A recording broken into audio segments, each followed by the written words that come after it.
اللہ کی عبادت میں ابھی اللہ ولی الذین آمنوا کے مرحلے میں ہوں. اللہ کی عبادت میں جو لوگ سست ہوتے ہیں نا، اس کی 4 وجوہات ہیں. دیکھیے، جب تک بیماری دور نہیں ہوگی، جب تک کہ بیماری کا سبب ہم تلاش نہ کریں. بیماری کا سبب ڈھونڈ لیجئے، خود بخود بیماری ختم ہو جائے گی. میں بیماری کا علاج جب ممکن ہے میرے لیے کہ جب میں اس کی علت کو ڈھونڈوں کہ یہ بیماری آئی کہاں سے آئی، اس کی جڑ کاٹ دوں، خود بخود بیماری ختم ہو جائے گی. اللہ کی عبادت میں سستی کے 4 موٹے سبب ہیں. وہ سبب ختم کر دیجئے، خود بخود معاشرہ عبد الہی ہو جائے گا، بندہ پروردگار ہو جائے گا. معاشرہ عبدیت کے کہہ لیجئے کہ میدان میں آ جائے گا. سب سے پہلا سبب، تھک تو نہیں رہے، سب سے پہلا سبب جو اللہ کی عبادت میں کمی کوتاہی کا ہے، وہ عزیزان گرامی والدین کی بے توجہی ہے. والدین کی بے توجہی ہے. اب چینی زبان سب سیکھ رہے ہیں نا، سی پیک. اس کا مطلب ہے کہ دنیا کی خاطر میں کچھ کر سکتا ہوں، مگر مجھے نماز نہیں پڑھنی آتی، تجوید نہیں ہے میری، مجھے سورہ الحمد صحیح نہیں پڑھنی آتی. جس کا قبر میں مجھ سے پوچھا جائے گا اس کے بارے میں توجہ نہیں کر رہا، مگر میں چینی زبان سیکھ رہا ہوں اس لیے کہ 4 پیسے ملیں گے. والدین کی بھی توجہی ہے. والدین نہیں خیال کر رہے. او لیول اور اے لیولز کے لیے 5-5 10-10 ہزار روپے کا ایک سبجیکٹ پڑھانے کے لیے ٹیوشن کے پیسے دے رہے ہیں، مگر مولانا کو 500 روپے دیتے ہوئے 4 دفعہ کہتے ہیں کل دے دیں گے. جو قرآن پڑھانے آتے ہیں نا مولانا، انہیں کہتے ہیں کل دے دیں گے، پرسوں دے دیں گے. وہ بیچارہ 4 دفعہ مانگنے کے بعد پھر مانگے گا بھی نہیں، مگر ایسا بھی ہے کہ وہ پھر آئندہ دل سے پڑھائے گا بھی نہیں. ایک صاحب مجھ سے کہنے لگے ہمارے یہاں قرآن کے قاری نہیں ملتے. میں نے کہا اس لیے نہیں ملتے کہ ہماری توجہ نہیں ہے. ابھی آپ اعلان کر دیجئے کہ ہر قاری قرآن کو، ہر مدرسر قرآن کو ایک بچہ پڑھانے پر 5,000 روپے ہدیہ دیا جائے گا. شاید ہر گلی میں، ہر گھر میں ہمیں قاری قرآن مل جائے.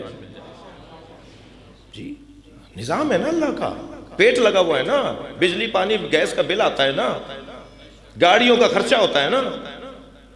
ایک جگہ ہم گئے، وہ ایک صاحب لفافہ دینے لگے، کہنے لگے جی مولانا ہے حجت الاسلام ہے، انہیں لفافہ کیوں دے رہے ہو؟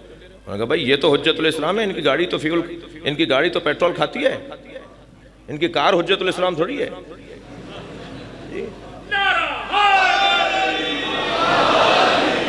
قرآن پڑھانے والوں کا حال دیکھ لیجئے آپ، بیچارے ملیں گے کیوں ملیں گے وہ جب ان کو ہم کچھ دے نہیں رہے. والدین کی بے توجہی ہے. تو کچھ تلخ باتیں اگر لگ رہی ہوں تو مجھے کچھ دیر کو معاف کر دیجئے گا.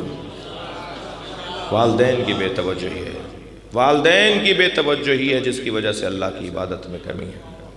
دوسرا سبب بتاؤں عزیزان گرامی؟ دوسرا سبب ناآگاہی اور عدم علم ہے. اللہ کی معرفت کی کمی ہے، عبادتوں کے فائدے کی کمی ہے. یعنی فائدوں کو نہیں جانتے. نماز کا کیا فائدہ ہے، روزے کا کیا فائدہ ہے، حج کا کیا فائدہ ہے، معلومات نہیں ہے. جب معلومات بڑھتی ہے تو شوق بڑھنے لگتا ہے. دوسرا سبب اللہ کی معرفت. اگر مجھے کوئی کہنا کہ بھئی آپ ذرا اپنے چہرے کو تو دیکھیے، 4-6 کروڑ روپے کا تو چہرہ ہے، پھر تھوڑی سی بات سمجھ میں آنے لگا، اچھا اتنا مہنگا کیسے؟ ہم نے کہا جی 1 آنکھ 1 کروڑ میں بیچو گے؟ کہنا نہیں 1 کروڑ میں تو 1 آنکھ نہیں بیچوں گا. تو تمہاری آنکھ 1 کروڑ سے زیادہ مہنگی ہے نا. ناک دو گے اپنی کاٹ کے 2 کروڑوں میں؟ کہا نہیں 2 کروڑ مجھ سے لے لو، میری ناک کا پیچھا چھوڑو. جی میں اپنی ناک نہیں کٹواؤں گا 2 کروڑوں میں. تو ابھی یہ چھوٹی چھوٹی چیزیں جو ہمارے بغیر مفت میں ہمیں ملی ہوئی ہیں نا، جو بغیر کسی عوض کے اللہ نے ہمیں دے دی، یہ اتنے سے چہرے پہ 8-10 کروڑ روپے کی چیزیں لگی ہوئی ہیں. تھوڑا سا غور کریں. ایک اگر میری پلکیں ہیں، میرے بھاؤں کے بال اگر ختم ہو جائیں اور ایک رہ جائے، میں لاکھوں روپے خرچ کر دوں گا کسی طرح یہاں بال آ جائے جو مفت میں آئے ہوئے ہیں. جی ایسا ہی ہے یا نہیں؟ تھوڑا گردن ہلائیے نا. کتنا میں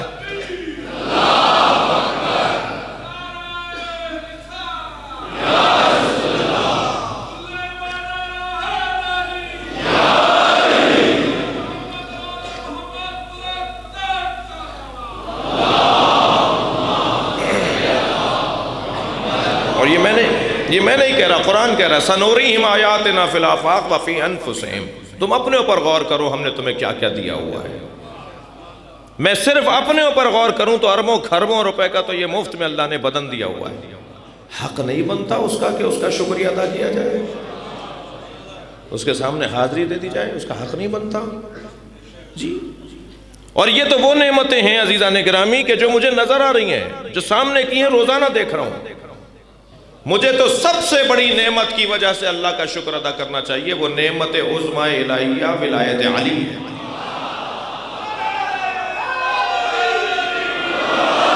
یا اللہ میں تیری بارگاہ میں اس لیے حاضر ہوا ہوں کہ میرے دل میں علی بستا ہے، نعمت عظمی پروردگار۔ وقفوہم انہم مسئولون، روکو انہیں، ان سے سوال کریں گے، ان سے سوال ہونا ہے۔ ثم لتسألن یومئذ عن النعیم، پھر اس کے بعد سب سے بڑی نعمت کے بارے میں سوال ہوگا۔ حضرت ابو حنیفہ کو بلا لیا میرے معصوم امام نے، ہم نے سنا ہے تم اس آیت کی تفسیر یہ کرتے ہو کہ اللہ ہم سے قیامت میں روک کر پوچھے گا کہ میں نے تمہیں پانی دیا، کھانا دیا، کپڑے دیے، لباس دیا، گھر دیا، یہ نعمتیں میں نے تمہیں عطا کی، سوال کا جواب دو کہاں خرچ کی ہیں نعمتیں؟ فرمایا حضور یہی نعمتیں ہیں جن کا سوال قیامت میں ہوگا۔ حضرت نے فرمایا قرآن میں اللہ نے تمہاری رہنمائی نہیں کی کہ ان تعدوا نعمت اللہ لا تحصوها، تم اللہ کی نعمتوں کو گننا بھی چاہو گے تو شمار نہیں کر سکتے، تو جنہیں ہم شمار نہیں کر سکتے ان کا حساب کیسے دیں گے؟ جب گنتی میں نہیں آ سکتی تو ہم ان کا حساب کیسے دیں گے؟ کہنے لگا پھر کیا فرمانے لگے کیا مطلب ہے پھر اس آیت کا؟ حضرت نے فرمایا ہم اہل بیت کی محبت وہ نعمت ہے جس کا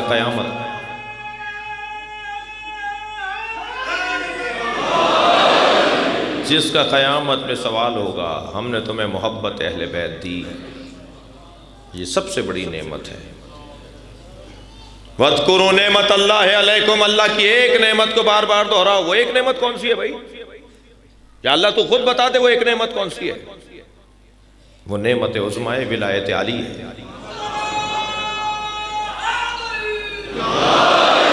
علی، علی کا نام، علی کا ذکر بار بار کرو، اس نعمت کو دہراتے رہو۔ عزیزان گرامی خبردار یہ بات نہ کریں بار بار کہ بار بار علی علی کرنے سے، ہر بار علی علی کرنے سے کیا مل رہا ہے؟ نہیں عزیزو، جنہیں مل رہا ہے انہیں پتہ ہے، جنہیں نہیں مل رہا وہ گلہ کر رہے ہیں۔ الحمدللہ الحمدللہ مولا علی کا ذکر ہمیں بہتر انسان بنا رہا ہے۔ میں بات کر چکا ہوں، کرتا ہوں مختلف زاویوں سے، مختلف پہلوؤں سے، مولا علی کا ذکر ہمیں اچھا انسان بنا رہا ہے۔ جو علی سے وابستہ قبیلہ ہے نا، ان کی تصویر دوسروں سے اچھی ہے، ان کا چہرہ دوسروں سے بہت اچھا ہے۔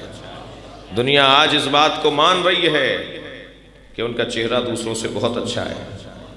56 اسلامی ممالک میں ایک ہی ملک تو ہے جہاں علی و ولی اللہ کی آواز آتی ہے، سرکاری سطح پر، ریاستی بنیادوں پر۔ جی آپ دیکھیے ساری دنیا کے مسلمانوں میں اچھا چہرہ انہی کا ہے۔ جی سب سے اچھا چہرہ انہی کا ہے، سب سے چہرہ آپ کا، سب سے اچھا چہرہ آپ کا ہے۔ جی ہماری تو چال بتا رہی ہوتی ہے کہ علی کا چاہنے والا جا رہا ہے، ہمارا حلیہ بتا رہا ہوتا ہے اہل بیت سے وابستہ ہے، ہمارا رویہ بتا رہا ہوتا ہے ہم اہل بیت سے جڑے ہوئے ہیں۔ مجھے اس ملنگ سے تو ویسے ہی بہت پیار ہے جو گلی کوچوں میں مولا کا نام لیتا ہے۔ جی الحمدللہ الحمدللہ آج بھی پاکستان کی سطح پر، عالمی سطح پر اگر آپ وزن کریں گے نا کہ کون زیادہ بہتر مسلمان ہے، الحمدللہ اہل بیت سے جڑے ہوئے لوگ زیادہ بہتر مسلمان ہیں۔ اور آج یہ ہمارا یعنی غیر شیعہ برادری جو ہے وہ بھی اس بات کو مان رہی ہے، لوگ اس بات کو مانتے ہیں۔ مجھ سے ایک انگریز کہنے لگا آپ مسلمان ہیں؟ میں نے کہا جی۔ کہنے لگے پروفٹ کے گھر والوں کو مانتے ہیں یا دوستوں کو؟ جی میں نے کہا پروفٹ کے گھر والوں، پروفٹ کے دوستوں کا احترام کرتے ہیں مگر پیروی گھر والوں کی کرتے ہیں۔ تو بے ساختہ کہنے لگا ہاں وہ جو گھر والوں کی پیروی کرتے ہیں نا وہ اچھے مسلمان ہیں۔ یہ پوری دنیا میں ہمارے بارے میں ایک رائے ہے غیر مسلموں کی۔